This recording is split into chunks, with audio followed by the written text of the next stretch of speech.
르우벤, 갓 그리고 므낫세 반지파가 요단 동쪽의 제단을 쌓음으로 인해서 발생한 지파 간의 전쟁에 이 세 지파는 자신들의 자신들의 제단을 쌓는 정확한 이유에 대해서 다른 여러 지파들에게 이야기하기 시작합니다. 가장 먼저 세 지파는 하나님에 대한 자신들의 신앙을 고백하는데요. 22절의 말씀을 보니까 전능하신 자 하나님 여호와, 전능하신 자 하나님 여호와, 이렇게 고백을 하고 있습니다. 이 세 지파는 하나님을 두 번 부르면서 자신들의 신앙적 결백, 또 제단을 쌓은 그 모든 것이 하나님 앞에서 1.1에 잘못된 것이 없다, 자신들의 결백을 하나님께서 알아주셨으면 좋겠다, 이렇게 절실하게 이야기하는 것에서부터 시작합니다. 즉 이스라엘 백성들이, 또 특별히 르우벤, 갓, 므낫세 반 지파의 사람들이 이렇게 전능하신 자 여호와 하나님이라는 표현을 사용함으로 인해서 오직 하나님만이 유일하신 하나님이라는 것을 인정하는, 그리고 그것이 자신들에게 가장 소중하다라는 것을 이야기하고 있습니다. 그렇게 이야기하면서 자신들이 만약 그 하나님께 범죄하거나 혹은 그 하나님을 거역하려는 그런 모습들이 전혀 없었다, 만약 그랬다면 하나님께서 자신들을 구원하지 마시고 지금 당장 죽이셔도 자기들은 문제되지 않는다, 이 정도로 자기들은 떳떳하다, 이렇게 말하고 있는 것을 보게 됩니다. 세 지파는 자신들의 억울한 상황에서도 자신들이 가지고 있는 신앙을 고백하며 하나님을 섬기는 것이 자신들의 소임임을 분명하게 이야기함으로써 이 모든 것이 다른 지파들의 오해로 시작된다라는 것을 이야기하고 있습니다. 우리도 믿음 생활하면서 혹은 교회 생활하면서 이 오해들로 인해서 많은 문제들을 겪는 것들을 보게 되는데, 우리의 믿음 생활, 신앙 생활 안에서 오해가 생기면 우리는 내가 하고자 하는 말, 또 내가 억울함이나 혹은 그 사람, 나를 억울하게 하는 오해를 한 사람들과 싸우는데 급급한 그런 모습들을 보게 되는데, 그런 모습들도 물론 중요하겠고 그렇게 오해를 푸는 것도 중요하겠지만, 더 중요한 것이 있다라면, 그리고 또 우리가 배워야 되는 자세가 있다라면, 르우벤과 갓 자손과 므낫세 반지파 역시 그들이 억울한 상황에서도 불구하고 하나님 앞에 온전히 서려는 신앙의 모습, 하나님 앞에 자신의 억울한 상황보다 더 중요한 하나님을 사랑하고 하나님의 뜻 안에 거하는 그런 신앙의 모습을 유지하려고 했던 그런 믿음의 본을 우리가 볼 수 있습니다.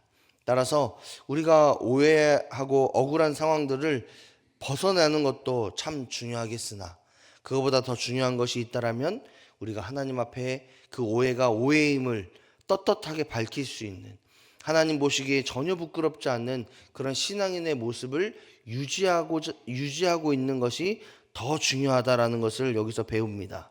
그리고 그렇게 신앙인의 자세를 유지했던 이 세 지파의 그 모습을 통해서 이스라엘 백성들이 오해가 풀려나가는 그런 모습들을 보게 되는데, 27절의 말씀을 보니까 그들이 큰 제단을 쌓은 이유에 대해서 분명하게 말씀하고 있는데, 27절의 말씀을 한번 보겠습니다. 26절 27절의 말씀 보겠습니다. 다 같이 한번 읽어보죠. 시작. 우리가 말하기를 우리가 이는 번제를 위함도 아니요 다른 제사를 위함도 아니라 우리가 여호와 앞에서 우리의 번제와 우리의 다른 제사와 우리의 화목제로 섬기는 것을 우리와 너희 사이와 우리의 후대 사이에 증거가 되게 할 뿐으로써 너희 자손들이 후일에 우리 자손들에게 이르기를 너희는 여호와께 받을 분깃이 없다 하지 못하게 하려 함이라. 아멘. 르우벤 자손, 갓 자손, 므낫세 반 지파가 이렇게 이야기하는 겁니다. 우리가 제단을 쌓은 것은 번제를 위한 것도 아니고 다른 제사를 드리기 위해서도 아니다. 즉 하나님 앞에 우상 숭배하기 위해 이 제단을 쌓은 것이 절대로 아니다. 그러면서 이야기하는 게 우리와 너희 사이에, 그리고 또 우리 후대들 사이에서 우리 역시도 하나님의 자녀, 하나님께 속한 백성, 또 이스라엘 족속이라는 것을 증명하는 증거를 세우기 위해서 우리가 이 제단을 쌓은 것이다 라고 이야기하고 있습니다. 여기에서 중요한 것이 있다면 분깃이라는 이 단어가 굉장히 중요합니다. 이 분깃이라는 것은 물질적으로 어떤 재산을 얻는 것도 이야기하지만 영적인 차원에서 소유를 갖는 것을 의미합니다. 즉 르우벤 자손과 갓 자손과 므낫세 반지파가 자신들 역시도 하나님의 분깃입니다. 하나님의 소유입니다. 하나님께서 책임지시는 하나님의 은혜 안에 있는 자손들입니다. 이것을 바르게 세우기 위해서 이 제단을 쌓았다라는 겁니다.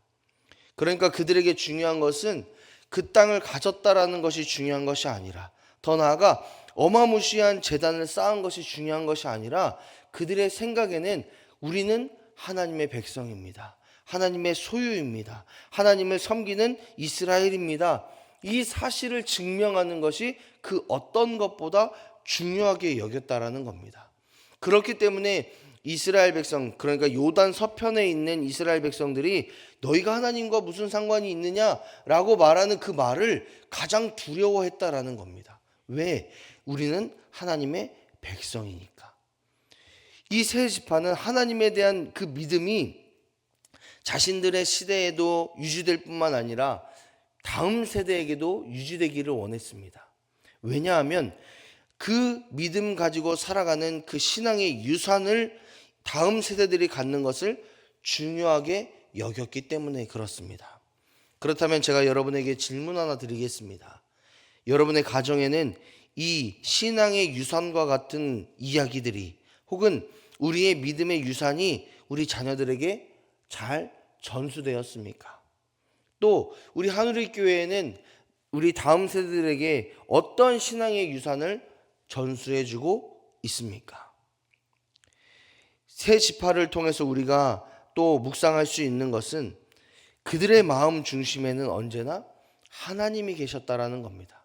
그리고 그러한 것을 가장 중요하게 생각하고 여겨졌을 때에 믿음의 유산이 넘겨졌다라는 것을 보게 됩니다. 그들이 어떤 행동을 했기 때문에, 어떤 모습으로 살았기 때문에, 어떤 가르침을 했기 때문에가 중요한 것이 아니라 그 민족 전체가, 르우벤 자손과 갓 자손과 므낫세 반 지파가 그 어떤 것보다 하나님을 더 사랑하는 마음으로 살았기 때문에 자연스럽게 다음 세대가 세워졌다라는 겁니다. 그리고 그 믿음 안에서 다음 세대가 유지되고 회복되는 기회로 삼았다라는 거죠. 그런 자신들의 뜻을 밝혔을 때에 이 모든 이스라엘 지파들이 그것을 기쁨으로 여겼다라는 겁니다. 그리고 그들이 요단 서편으로 돌아가서 많은 사람들에게 이야기하기 시작하죠. 그들이 이렇게 제단을 쌓은 것은 우상을 숭배하거나 혹은 다른 어떤 뜻을 가지고 있는 것이 아니라 하나님을 온전히 섬기는 증거 삼기 위해, 또 다음 세대들에게 믿음의 유산을 잘 이어주기 위해 그렇게 세운 겁니다. 더 나아가 우리와 화목하며 하나님을 온전히 섬기기 위해 세운 겁니다. 이렇게 이야기했다라는 거죠. 그랬을 때에 많은 사람들이 다시는 그 모든 것으로 문제 삼지 않았다라는 것이 33절의 말씀입니다. 그리고 34절의 말씀에서 르우벤 자손과 갓 자손이 그 제단을 에시라 불렀으니 우리 사이에 이 제단은 여호와께서 하나님이 되시는 증거라. 우리 사이에 전쟁이 끝났다, 우리의 분쟁이 잘 마무리됐다, 이런 게 아니라 하나님이 우리의 아버지 되심을 인정하고 그것이 증거가 된다라는 뜻으로 제단의 이름을 삼았다라는 겁니다. 그러니까 그들은 처음부터 끝까지 하나님 앞에 우리가 어떻게 하면 온전히 설 수 있을까? 어떻게 하면 믿음을 우리가 유지할 수 있을까? 더 나아가 우리 자손들에게, 우리 후대에게 믿음의 유산을 물려줄 수 있을까? 하나님에 대한 믿음만이 그들에게 중요한 사항이었다라는 겁니다. 이는 우리 가정, 교회에서 일어나야 하는 모습이기도 합니다. 다음 세대들에게 우리가 물려줘야 하는 것은 신실하게 하나님을 섬기고 말씀에 순종하며 하나님의 사랑 안에 하나 되는 공동체를 이루는 삶의 모습. 더 나아가 다른 어떤 것도 중요하지만 더 중요하게 하나님을 사랑하고 하나님을 섬기고 하나님의 말씀 안에 신실히 세워져 가는 나의 모습을 통해서 우리 자녀들이 또 우리 다음 세대들이 바르게 세워지기를 소망하는 그 마음이 우리에게 있어야 될 줄 믿습니다. 2026년도를 이제 앞두고 있는데 우리의 믿음의 여정 가운데에 이 말씀이 우리의 소망 되기를 원합니다. 또 오늘 새벽에 그렇게 기도했으면 좋겠습니다. 하나님, 우리 다음 세대들이 잘 됐으면 좋겠습니다. 우리 자녀손들이 풍족했으면 좋겠습니다. 성공했으면 좋겠습니다. 이것도 중요하겠지만 우리 다음 세대들이, 우리 자녀들이, 사랑하는 아들, 딸들이, 손주들이 내가 사랑하는 하나님에 대한 그 믿음 가지고 하나님을 바르게 섬기고 하나님의 은혜 가운데 살아가기를 소망합니다. 그리고 그런 삶의 모범을 보여주는 내가 되기를 원합니다. 나의 모습을 통해 예수 그리스도의 십자가가 드러나고 하나님의 살아계심이 나타나고 또 하나님을 바르게 섬기는 사람의 모습이 어떤지를 보여줄 수 있는 신앙의 삶이 나의 삶이 될 수 있도록 도와주십시오 라고 기도하시는 저 여러분의 한날이 되시기를 주님의 이름으로 축복합니다.